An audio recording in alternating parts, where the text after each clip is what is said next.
The in-out cycle 23မှာတော့strawweight တဲ့ Inten champion ခပတ်လူပွဲပေါ့နော်မှွေထိုင်း Inten champion ခပတ်လူပွဲကိုခေါင်းပွဲအနေနဲ့ကျွန်တော်တို့တည်ထားတယ်ပေါ့ဗျာနော်ထိုးရမှာကတော့ကျွန်တော်တို့တတ်တော်ရှိ fighter ကြီးစမ်း A နဲ့အခုတလော last one ပြနေတဲ့fighter ပေါ့နော် Alif Thai Malaysia fighter လူငယ် fighter Alif နဲ့ထိုးတက်မှာပဲဖြစ်ပါတယ်အဲ့တော့ Alif အနေနဲ့ကဒါ one championship မှာတော်တော်လေးကို last one ပြလာတယ်နောက်ဆုံးထိုးရတဲ့9ပွဲဆို9ပွဲစလုံးနိုင်ထားတယ်one championship record အနေနဲ့ကတော့သူ6ပွဲနိုင်1ပွဲရှုံးပေါ့နော်အဲ့တော့နောက်ဆုံးထိုးရတဲ့9ပွဲမှာဆိုလို့ရှိရင်အရန် last one ထွက်ပါဆိုတော့ on dash တို့လိုကစားသမားမျိုးတွေကို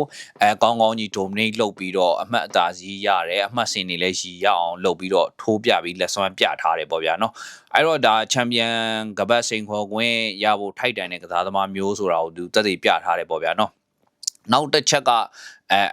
စမ်း A အနေနဲ့ကတော့ဒါဒီလိုမျိုးထောင်းဖြစ်လာတဲ့ကစားသမားမျိုးတွေဆိုလို့ရှိရင်သူ့အနေနဲ့ဒါဆောင်းပွဲစစ်ပေးရတယ်ပေါ့နော်အဲ့တော့ဒီပွဲကဆောင်းပွဲစစ်တာအပြင်ကိုမှဒါချန်ပီယံကပတ်စိန်ခေါ်ခွင့်အတွက်ပါရင်ခုန်လို့ရမယ် Inten champion ကပတ်လူပွဲဆိုတော့ဘာပဲပြော2ယောက်ထိုးသက်ကြတဲ့ပွဲကပြိုင်ဆိုင်မှုပြင်းထန်ပြီးကြည့်လို့ကောင်းမယ်တော့ကျွန်တော်သုံးသပ်မိတယ်ဗျပထမဆုံးအနေနဲ့ဒါ Alif ကိုပြောရရင်တော့ Alif ကလူငယ် fighter ဆိုပေမဲ့သွေးအေးတယ်risk chain တာအရန်ကောင်းတယ် timing တွေကောင်းတယ်ပေါ့နော်လက်တီးထိုးချက်ကဒီလောက်ကြီးမကောင်းဆိုပေမဲ့ဒီ counter one shot တွေကတော့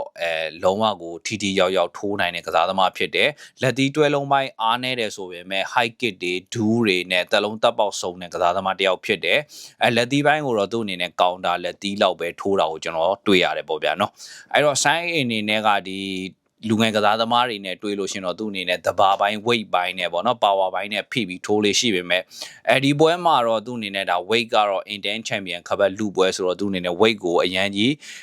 တင်လို့တော့ရမှာမဟုတ်ဘူး weight တောင်လုပ်လို့တော့ရမှာမဟုတ်ဘူး weight ကတော့ဒီ store weight တန်း weight တွေဝင်အောင်လုပ်ရမယ်ပေါ့နော်အဲ့တော့အသက်ကြီးလာပြီဖြစ်တဲ့အတွက်ဒါ store weight တန်းဝင်အောင်လုပ်ရင်သူ့အနေနဲ့ power နည်းနည်းလျော့နိုင်တယ်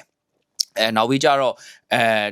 ကျန်တဲ့ကစားသမားလူငယ်ကစားသမားတွေလို့မဟုတ်ဘဲနဲ့သူတင်ကိုတင်မဟုတ်ဘဲနဲ့လုံးဝကောင်းတာကိုစော့ပြီး attacking ဘိုင်း striking ဘိုင်းကိုလုံးဝထိန်းချုပ်ကစားတတ်တဲ့ Alif အနေနဲ့ကောဒီစမ်း A ရဲ့ဒီ pressure တွေကိုထိန်းချုပ်ပြီးကစားသွားမလားဆိုတာစိတ်ဝင်စားဖို့ကောင်းတယ်ကျွန်တော်အနေနဲ့ဆိုရင်တော့ Alif ကိုပိုကြိုက်တယ်လူငယ်ကစားသမားလည်းဖြစ်တယ် fight IQ လည်းရှိတယ်ဒီပွဲမှာကကျွန်တော်ကြည့်ရမှာက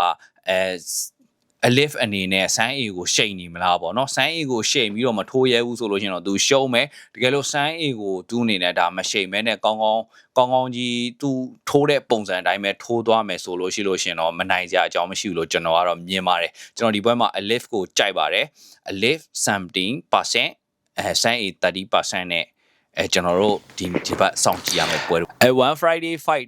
163မှာတော့ကျွန်တော်တို့မြန်မာရိုးရာကြားနက်ခတ်မင်းအနေနဲ့Thai fighter ပွန်ပတ်နဲ့ကျွန်တော်တို့ main event အနေနဲ့ခေါင်းပွဲတင်နဲ့ထိုးသက်မှာပဲဖြစ်ပါတယ်one championship မှာပထမဆုံးထိုးသက်ခွင့်ရမယ်နက်ခတ်မင်းအနေနဲ့ဒါခေါင်းပွဲထိုးသက်ခွင့်ရတယ်ဆိုတာတော်တော်ကံကောင်းတဲ့အနေထားတစ်ခုပေါ့ဗျာเนาะဒါပေမဲ့လို့ဒီပွဲကတကယ်တမ်းတည့်ထားတာကတော့ဒီပွန်ပတ်နဲ့ဒေချိုနဲ့ rematch ပွဲဖြစ်ပါတယ်ဒေချိုကသူ့ရဲ့ဒါကလပ်သင်းနှစ်ခုကြားကစာချုပ်ကိစ္စတွေနဲ့ခွဲတန်းမညီမျှမှုတွေနဲ့ပြဿနာတက်ပြီးတော့နောက်ဒီနှစ်ကုံလောက်မှဒါသူ့အနေနဲ့ပြန်ပြီးတော့ထိုးသက်ခွင့်ရမယ်ဆိုတော့ဒီပွဲကပြတ်သွားတယ်ပေါ့နော်အဲ့တော့နက်ခတ်မင်းအနေနဲ့ဒီပွဲမှာကျွန်တော်တို့ short note အနေနဲ့ဝင်ပြီးတော့ထိုးသက်ခွင့်ရတဲ့ပွဲလည်းဖြစ်ပါတယ်အဲ့တော့အရန်ကြီး